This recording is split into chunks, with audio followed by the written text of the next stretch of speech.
बिस्मिल्लाहिर्रहमानिर्रहीम। आज हम एक और CSS के प्रीवियस पेपर के उर्दू पैराग्राफ की ट्रांसलेशन करते हैं। बहुत सारे लोगों ने इसका पूछा है और इसके कुछ रूल्स हम डिस्कस करेंगे। सेपरेट रूल्स मेरे उर्दू इंग्लिश कोर्स वाली आपका जो प्लेलिस्ट है उसमें सेपरेट लेक्चर्स मौजूद हैं जो ग्रामर से रिलेटेड हैं, लेकिन फिर भी मैं ग्रामेटिकल रूल्स साथ साथ आपको बताता जाऊँगा। तो ये एक प्रीवियस पेपर में क्विकली लेट्स स्टार्ट। जो एक पैराग्राफ आया है, आम लोगों का ख्याल है कि हम इसको सेंटेंस बाई सेंटेंस स्प्लिट करके we are going to translate it and then you will learn how you can translate it. So first sentence of this para is, आम लोगों का ख्याल है कि मुल्क के कानून और फ़र्द की आज़ादी एक दूसरे की ज़िद है। देखें, प्रीवियस लेक्चर्स में मैंने बताया आप इसको पहले चंक्स में कर लें। अगर आप इसे कंप्लीट लेके चलना चाहेंगे तो फिर आपसे सेंटेंस के अरेंजमेंट में प्रॉब्लम होगा।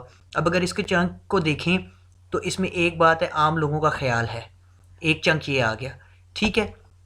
मुल्क में कानून और फ़र्द की आज़ादी, एक चंक ये आ गया, कानून और फ़र्द की आज़ादी, जिसके दो हिस्से हो गए, एक दूसरे की ज़िद होते हैं। अब ये तीसरा हिस्सा हो गया। अब इन चंक्स को आप कैसे लेके चलेंगे? अगर पहले इसी सीक्वेंस से चलें तो you will translate like public, या आप इसकी जगह यूज़ कर सकते हैं ले पीपल, या कुछ और वर्ड भी यूज़ हो सकता है, यानी कि लोग। थिंक दैट, आम लोगों का ख्याल है कि।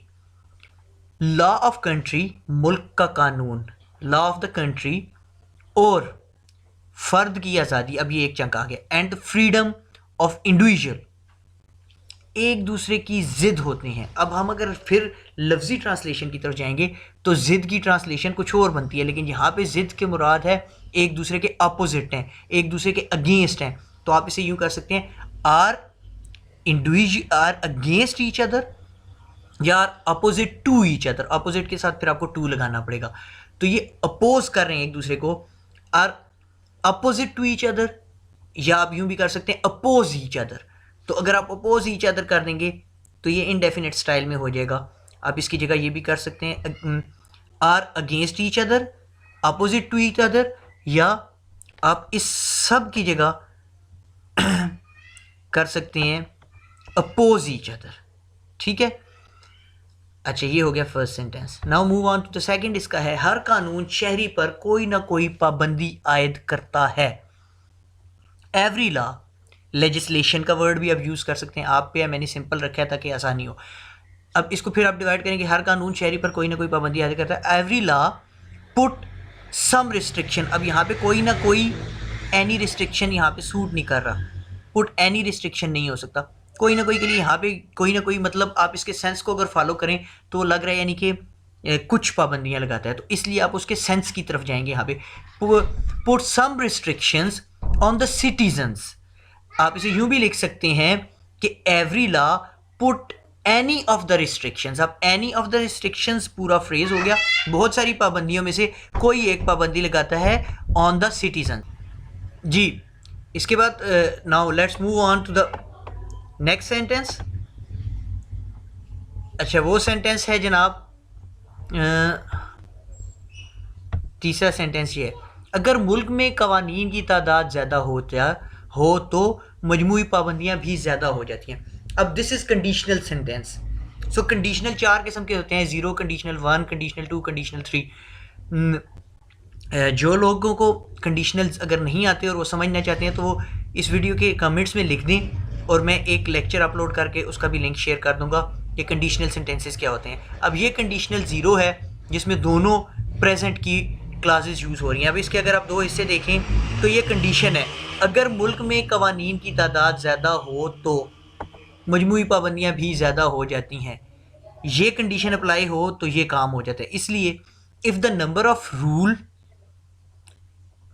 Rules law is more in a country, ये एक चंक हो गया। Collective restrictions are also more, अगर ये बढ़ती हैं तो वो भी बढ़ती हैं। अब देखें, आप इसका रीअरेंजमेंट कर सकते हैं, जैसे कि आप इसे यूं लिख सकते हैं, इसको आप लिखें ऐसे, collective restrictions are also more if. अगर आप इस इफ को यहाँ लगाएंगे तो यहाँ पे आपको कॉमा की ज़रूरत नहीं है, क्योंकि ये इफ़ यहाँ पे एक ऐसे कंजंक्शन के तौर पे भी यूज़ हो जाएगा, तो फिर कॉमा की ज़रूरत नहीं है। लेकिन एक चीज़ आपने याद रखनी है, ये कंडीशनल के हिसाब से जो कंडीशन वाला है वो इफ़ के साथ ही आएगा। तो आप ये नहीं कर सकते इस सेंटेंस को कि if collective restriction are also more then ये हो सकता है। तो इसलिए ये चंक शुरू में लगाएं ये वाला, या आखिर में लगाएं, ये चंक इफ़ के साथ ही होगा और ये इफ़ के बगैर ही होगा, क्योंकि ये चंक कंडीशन को बता रहा है। तो कंडीशनल सेंटेंसेस में इसी तरह कंडीशंस होती हैं, जैसे कंडीशनल वन में इफ़ वाली क्लास प्रेजेंट में होती है, तो कंडीशनल सेंटेंसेस में एक इफ़ क्लास होती है, एक सिंपल होती है। So keep this video short, मैं इसकी डिटेल में नहीं जा रहा, अगर आप सीखना चाहें तो नेक्स्ट में कमेंट कर दें। Let's move on to the next sentence quickly. अगला सेंटेंस कहता है जी, ज़्यादा पाबंदियों से फ़र्द की आज़ादी इनके बोझ तले दब जाती है। किन के बोझ तले दब जाती है? इनके बोझ तले मीन पाबंदियों के बोझ तले, ठीक है। तो ड्यू टू मोर रिस्ट्रिक्शंस, ज़्यादा पाबंदियों की वजह से, फ्रीडम ऑफ इंडिविजुअल, फ़र्द की आज़ादी, worries under the burden of these अब इसके प्रोनाउन के तौर पे यूज़ हो रहा है। आप ऐसे ये भी लिख सकते हैं, freedom of individual buried under the restrictions, ठीक है। इसका अरेंजमेंट आप चेंज करके भी कर सकते हैं, लेकिन ये अरेंजमेंट यहाँ पे इसके लिए ज़्यादा सूटेबल है। Now let's move on to the last sentence of this translation paragraph. इसके बरक्स, ये उर्दू में थोड़ा सा मिक्स हो गया, इसके बरक्स ये एक फ्रेज़ है, कवानीन की तादाद कम हो तो शहरियों की आज़ादी का दायरा वसी होता है। अब कॉन्ट्रेरी टू दिस, इसके बरअक्स के लिए, यानी कि ये एक दूसरे के अपोजिट है, आप कॉन्ट्रेरी लिखेंगे। कॉन्ट्रेरी टू दिस, आप यहाँ पे कॉमा लगा दें, आप इस कॉन्ट्रेरी टू दिस को आखिर में भी लगा सकते हैं, लेकिन मैं आपको जैसे बता रहा हूँ कि जो चंक होगा वो चंक पूरा यहाँ से वहाँ शिफ्ट होगा। ऐसा ना हो कि चंक के दरमियान में अगर आप कोई चीज़ और ऐड करते हैं तो फिर वो गलत हो जाएगी। तो कॉन्ट्रेरी टू दिस, इसके बरक्स, the circle of freedom of citizens increases या गेट्स वाइडर, या इंक्रीजेस भी यूज़ कर सकते हैं या गेट्स वाइडर यूज़ कर सकते हैं। अब ये अगेन कंडीशनल है, अगर आप इसे देखें तो उर्दू के जुमले में अगर का लफ्ज़ इस्तेमाल नहीं हुआ, लेकिन वो कंडीशन अप्लाई कर रहा है कि तादाद कम हो तो शहरियों की आज़ादी का दायरा वसी हो जाता है। यहाँ अगर ना भी लगाए तो हमें सेंस बता रहा है कि ये कंडीशनल है कि अगर तादाद कम होगी तो आज़ादी का दायरा वसी होगा। इसलिए अगर आप देख सकते हैं तादाद कम होने वाला जो है ये कंडीशन है, तो हमने कंडीशनल को यहाँ यही लगाया। इफ़ द क्वांटिटी, पिछले वाली सेंटेंस में मैंने इफ़ वाली क्लास को पहले लगाया था, इसमें बाद में लगाया। और आपकी ट्रांसलेशन में कंडीशनल सेंटेंसेस का बहुत अहम रोल होता है। सो इफ़ द क्वांटिटी या number of rules are little, low, very few, ये तीनों वर्ड्स बताते हैं बहुत कम होने के सेंस में। इफ़ द क्वांटिटी या नंबर ऑफ रूल्स, इन दोनों में से आप ये एक यूज़ करेंगे, are little, the circle of the freedom of the citizen increases, या the circle of the freedom of citizen gets wider। तो ये आपका एक प्रीवियस पेपर का ट्रांसलेशन का पैराग्राफ था जो हमने डिस्कस किया है, प्रॉब्ली 2018-19 का है।